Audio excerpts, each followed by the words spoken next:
Mr. Tharoor, this is the last leg of your visit. You're wrapping it up, perhaps the most important one as well. So, quickly, if we could know what have been the high points and challenges, if any, that you have encountered so far? Challenges, fortunately, very few. The one exception probably would have been Colombia, where we discovered that they had issued a somewhat unhelpful statement expressing heartfelt condolences to the victims in Pakistan of our strikes on that first night. That was very surprising and disappointing, and I said so at the press conference, which happily happened on the very first day. Soon after we arrived, our first event was a press conference. So I took this opportunity to express publicly, and that became a bit of a story. I also met that night at a private dinner the director dealing with Asia and Pacific in the ministry, explained our concerns. Next morning, when we met the acting foreign minister, they said we were withdrawing the statement. So that, in a sense, if you like, was a challenge overcome, and not just a challenge.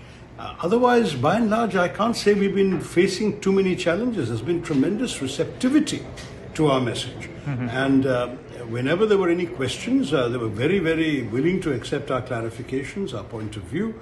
And by and large, we seem to have received in all 5 countries, including the US because of our meetings on Capitol Hill today, we seem to have received unconditional solidarity in our fight against terrorism and complete understanding for why Operation Sindoor was necessary and the way in which we conducted it.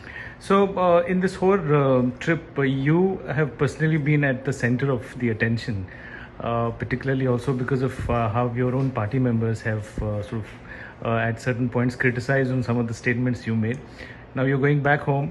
What will your message be to those party leaders? I think, frankly, when one is doing the nation's service, I don't think one needs to worry too much about these things. I noticed that my friend Salman Khurshid has asked the question, is it so difficult to be a patriot in our country these days? And I think anybody who sort of considers that working in the national interest is some sort of anti-party activity really needs to question themselves rather than us. But, you know, I honestly feel at this point in time that we are focused on a mission here, and we don't really need to spend too much time worrying about what is said or not said in the heat of the moment by various individuals, because for us the focus really is on this much larger and more important message. When the time comes, we'll deal with all these matters. So all sort of social media is buzz about Shashi Tharoor, what he's going to do when he comes back to India.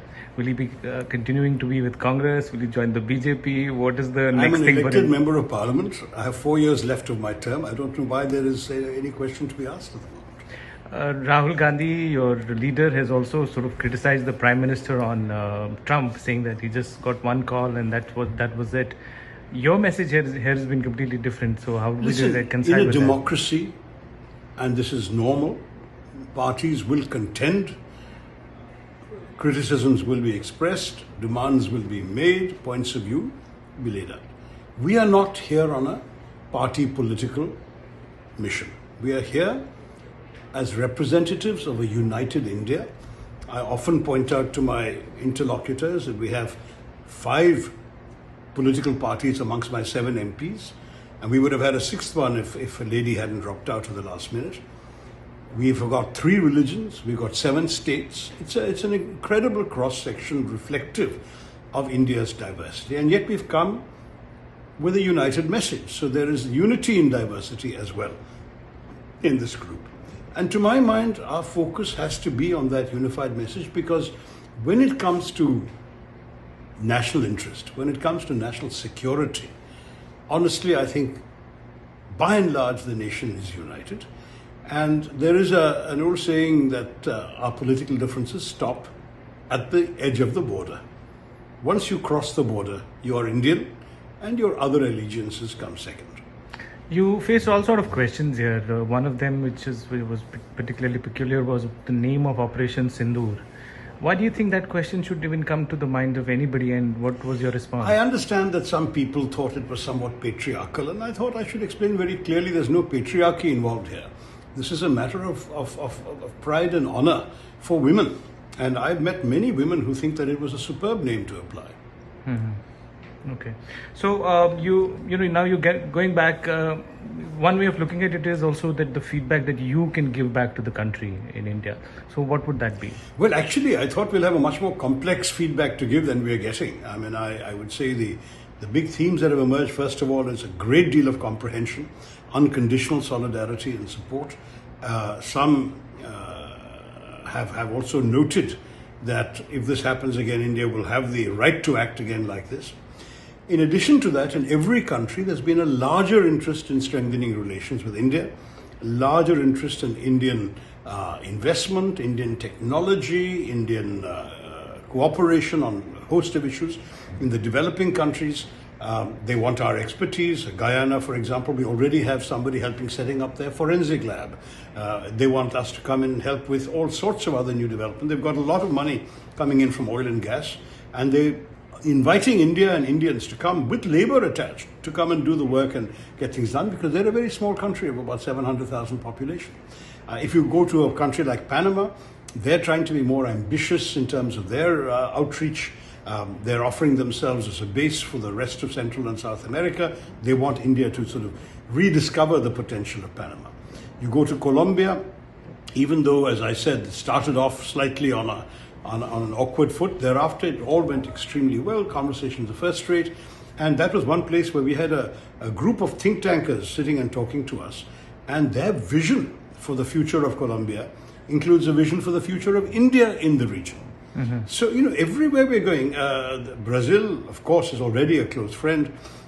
We are already discussing a bilateral agreement on terrorism and organized crime. So again, if you go one after the other, you're seeing nothing but positive messaging. So I wish I could go back to India and say, we have a challenge there, we have a problem here, we have to do this there. I'm going back saying, boy, we got exactly what we, would have fantasized about before we left, if this is what we were going to get. And it went very well. Now, in the US right now, the story is not over. There's still a couple of days to go. But the first day, terrific responses on the Hill. Really outstanding. And we'll see what the rest is like.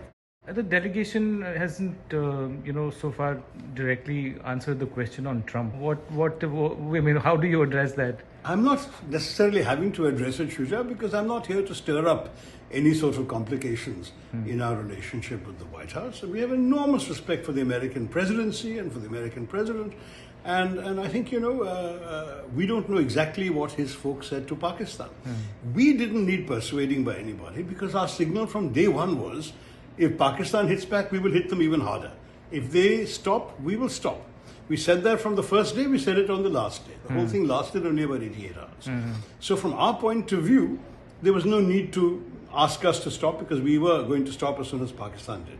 Of course, they may have talked to Pakistan, and they may have said various things to Pakistan. We will never know what was said, because that's between them and Pakistan. And that may well explain a lot of what is coming out in Washington, but I can't tell you, because I'm not Pakistani and I'm not American. Well, last thing, there has been a terrible accident in Bangalore. Oh yeah, people have lost lives. You tweeted also about it. Yes. What would you have to say about that? I think it's absolutely tragic. I mean, the saddest thing about the excitement and buzz of our population is that we are not terribly good at crowd control, whether it's in melas or festivals, whether it's in religious gatherings, or in this case, a cricket celebration. When you read of loss of life, you feel such sadness, because this is so unnecessary. But I just can't. I just can't say more than that, other than my heart really goes out to the families. Imagine sending your young son out, expecting him to be cheering for his favorite team, and he comes back as a lifeless corpse. You can imagine the families, what they're going through. I'm really, really pained by it. It's so very sad. And I think somehow or the other we'll have to develop different approaches, crowd management, crowd control, numbers in certain places and so on. Paradoxically, because we're such a populous country, we take pride in the fact that largest this in the world, largest this, largest stadium, largest festival, largest religious gathering, everything is largest in India. We shouldn't also have the largest numbers of people dying in stampedes. So would you have any advice for your colleagues who are running that state? Look, I think they will do what is necessary. I'm convinced they're a very, very hardworking and professional government. I know some of the ministers are first-rate people. They will certainly do what is necessary. But the tragedy is, of course, that it happened at all. We will learn lessons from what happened, and we will presumably take steps to ensure it doesn't happen again. But what a shame that it happened. What a sad, sad thing.